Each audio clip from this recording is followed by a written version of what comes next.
just kind of going over the amount of plays and the amount of songs.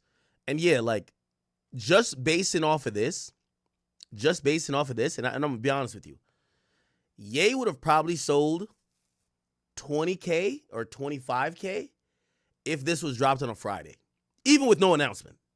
Just based off, this is first day numbers. So first day numbers for Ye. If he had dropped, right, on a Friday and he had 7 days of tracking, he would have been on pace to sell 25K just because he dropped it. Now, because he dropped on a Wednesday and he's going to have, no, he dropped on Tuesday. So he's going to have Wednesday and Thursday. So 2 full days of tracking. He's going to sell about like close to 10K just based off these streams if we extrapolate onto other streaming platforms and whatever. Which I know people are going to be like, yo, Ye fell off. Like, no, this is really fucking impressive. He made a fucking new handle, made a new Spotify account, dropped this shit, and the shit already is booming.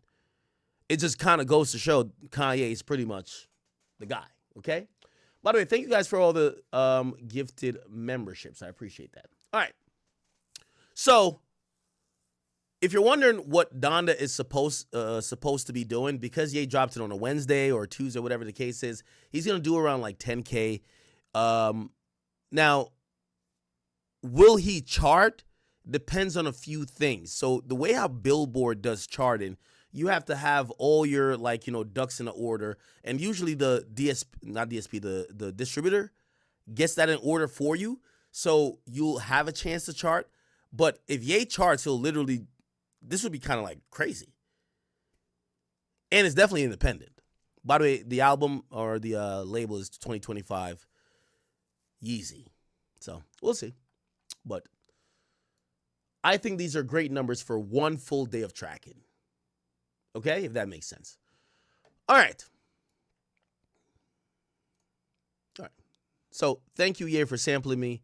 And Ye had previously said that the project was going to come down. Now, I knew this project was going to come down, or I thought it was going to come down because of a few things. And I'll tell you why. When Cardi put me on A Whole Lot of Red, I had to sign enough paperwork that I thought I was getting married. All right? That's how major labels do it, even if they're clearing a vocal sample. Because technically, if you use my vocal sample, I could take the song down at any time. If, for whatever reason, I don't agree that I want to be on the song. Right? Now, if you get a clearance, or you get me to waive my rights, or however that transaction or whatever happens, you can have it up forever. Now, Ye didn't send me a fucking paperwork. Now, here's the thing. I love Ye. I would never do that. I love Ye. It's my guy. Right? Me and Ye, we got a little relationship, okay? Not the cousin relationship, but we got a little relationship. Never do that. But because they dropped this shit, and I know there's no lawyers. Like, I'm in the music business. I know I talk to entertainment lawyers all the time. Because none of that shit happened, I said, Big Ack ain't gonna trip. Because I love Ye. And I stand with Ye. Give Ye his kids. However, you think you're gonna put on X? Don Toliver? Who else? Quavo, Future. Was Travis on it? I don't think Travis was on there. All these people and their labels don't say, hold up, brother. Do you get what I'm saying? So, Ye had previously said that, he said, listen to this. He said, Free Maiden tried to charge me $3 million for these beats. And I guess these are some of the beats on Donda. From people I showed how to make beats to. Now he's going to take down Donda too. And he says, managers. Then he shows a text message where someone says, yo, we did not and do not consent to the usage of any of our work on Donda 2 or any Ye project. He's owed us money for almost 3 years now and has refused to pay. Yet keep stealing our work. The unauthorized Donda 2 songs are Boogs, We Dig It. Wait, oh, this is somebody else? For Boogs, We Did It, 530, Lord Lift, City of God. From Brian, Broken Road, Get Lost, Too Easy, First Time. He says the lawyers are getting this taken down within the hour. Didn't I tell y'all that I told y'all this Sunday morning, or actually Monday morning. I said when lawyers clock in for UMG and all these places at 8 o'clock because they work regular jobs, which is 9 to 5s, they're going to say, oh, hell fucking no. We're going to get this taken out. Now, if you ask me what probably happened, Ye has to have some business people with him that are probably like trying to like do some due diligence in post, which that actually sucks for Ye, because here's the reality of it. The reason why labels don't put out stuff without clearing it is because you lose your leverage after you put it out. So if you could have worked a deal out, you give somebody $20,000, give them, I don't know, all right, they get their publishing 50% on for producer credits, but you also have these other things. They get maybe no royalty or maybe 1%, depending on what producer it is. You lose all your leverage. And now they could just negotiate in bad faith because fans expect the song to be on and you got to take the loss. You're not in the best negotiation place.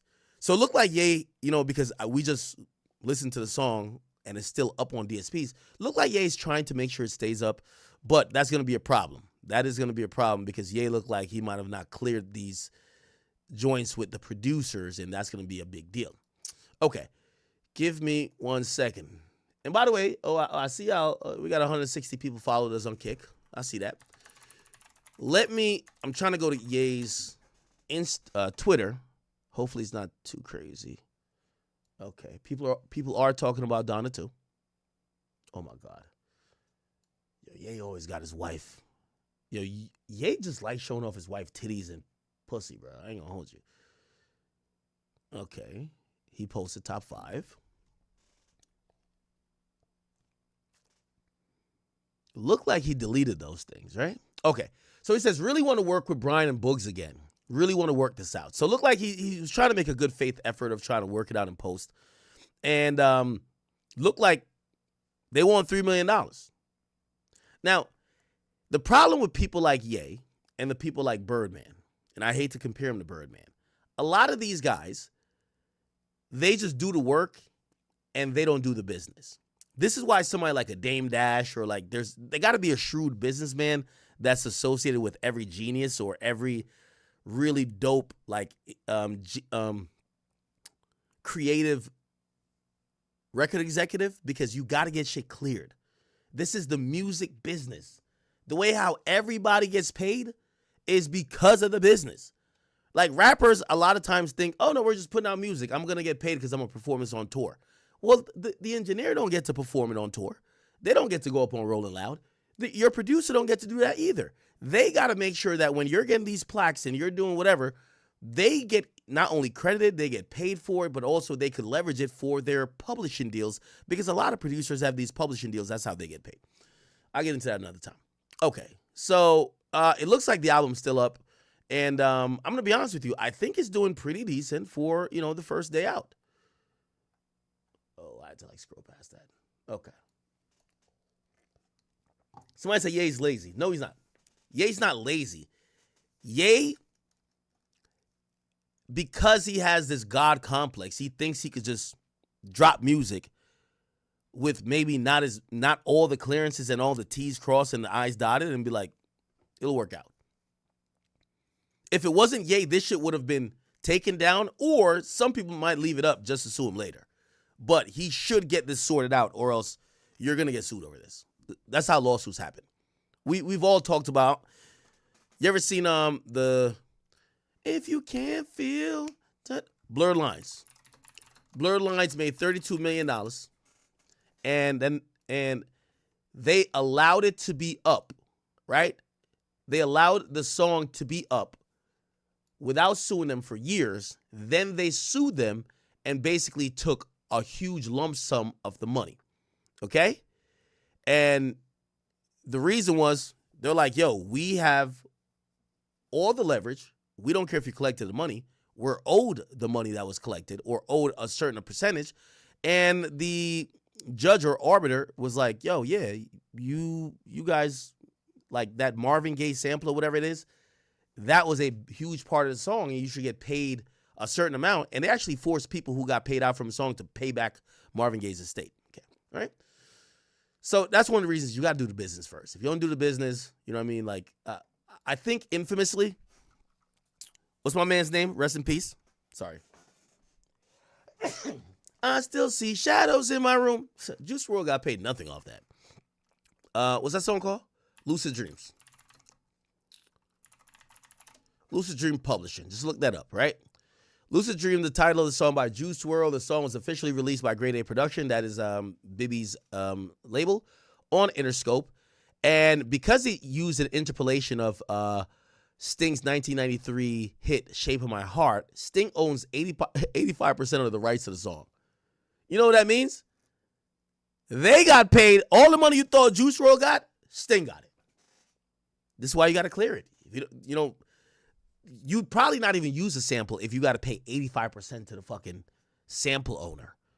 Because you got to remember, so if 85% of the rights goes to Sting, the producer and the producer and the writer, or the producer and the performer, so the producer of the song and also Juice WRLD, and obviously their respective labels or whatever, had to share 15% of that song, while Sting took 85%.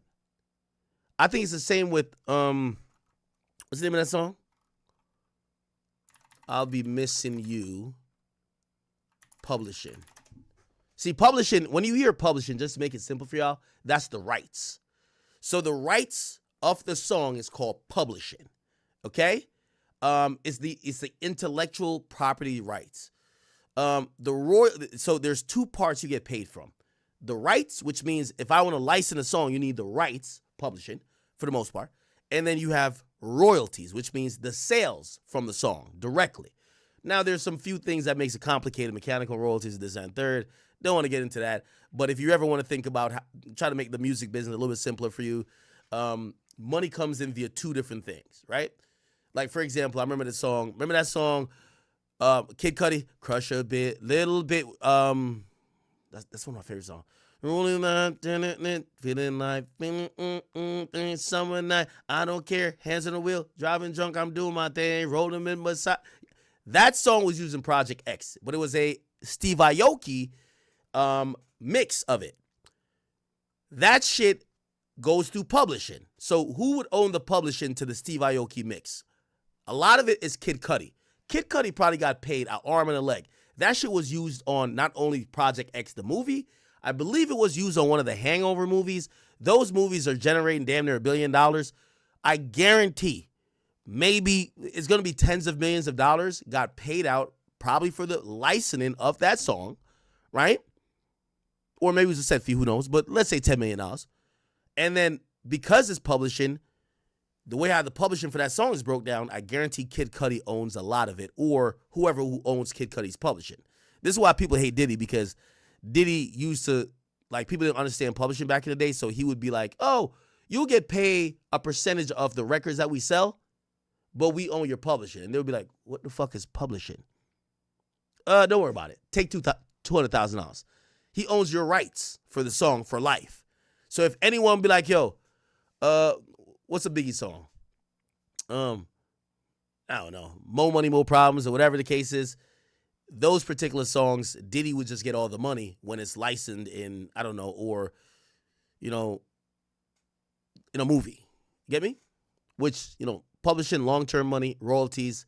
Think about first week sales and like weekly, yearly sales, right?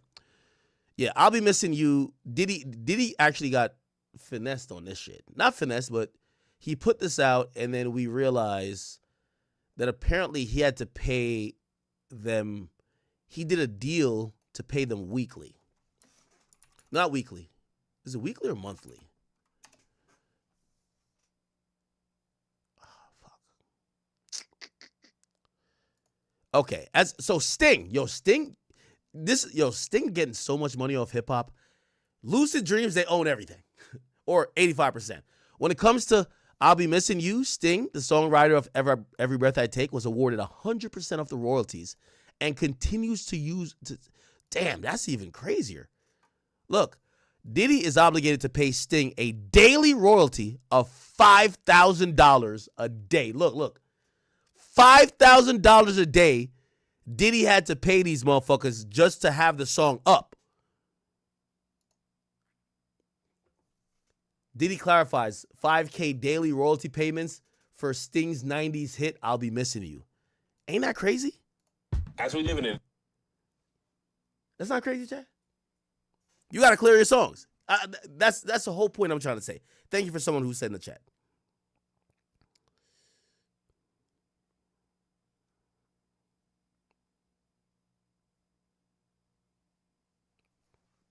Let me see. Decades ago. As Fox 5's Kendall Green shows us, Diddy is setting the record straight on how much he's paying Sting for sampling Every Breath You Take in his tribute to Biggie. Not many can deny, 26 years ago, Diddy's I'll Be Missing You featuring Faith Evans was a hit. As a matter of fact, the song is still ranked #1 on Billboard's Greatest of All Time Songs of the Summer chart. Wow. All right. It's equivalent then to last year's, decades later. I'll remember. Depending on the generation, though, another name comes to mind. 1983's Song of the Summer by... Say it with some confidence. Who was it? Sting. Sting? As 90s babies, we probably thought it was P. Diddy. That sample has people talking after a 2018 Breakfast Club interview resurfaced on Twitter. Is it true that Diddy has to pay you $2,000 a day because he didn't ask permission to sample Every Breath You Take? Yeah. Diddy clarified the price tag this week in a tweet, saying, nope, $5K a day. Damn, $5,000 a day is crazy. You see how, like, theoretically, and this is why music rights is important, you could make one song that could get you set for life. If you were getting $5,000 a day, would you need to work again?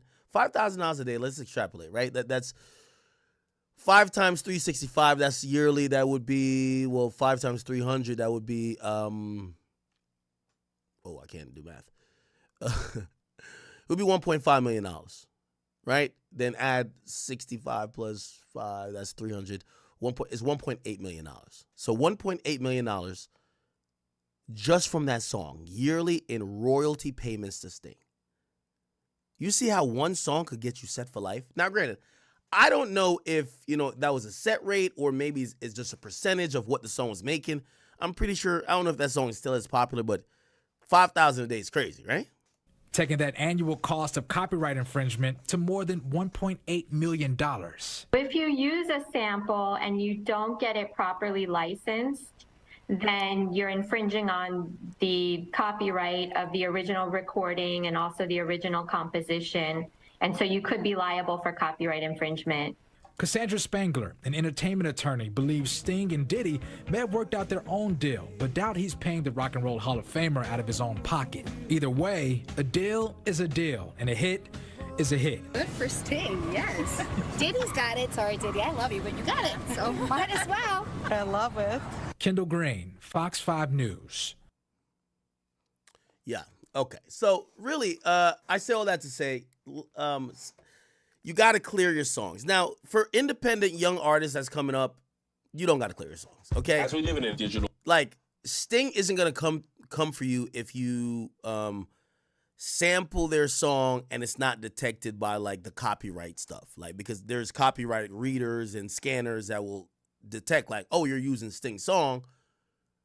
Are you allowed to do it? We're not going to put it up because you're stealing their song. But if you chop it up in a way, if you're a young artist, you don't got to worry about that. And at the point you got to worry about it, you've already made it. They're not going to come at you for like 20 cents. They're not coming at you for like $100, right? But that's why Juice WRLD got into his situation, right? They sampled Sting, and they didn't know that was going to be a big breakout song. So they probably said, fuck it, we're not even going to clear it. The shit blows up.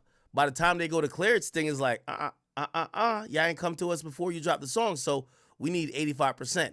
They know that song has turned Juice WRLD into a star. They know he'll make other songs.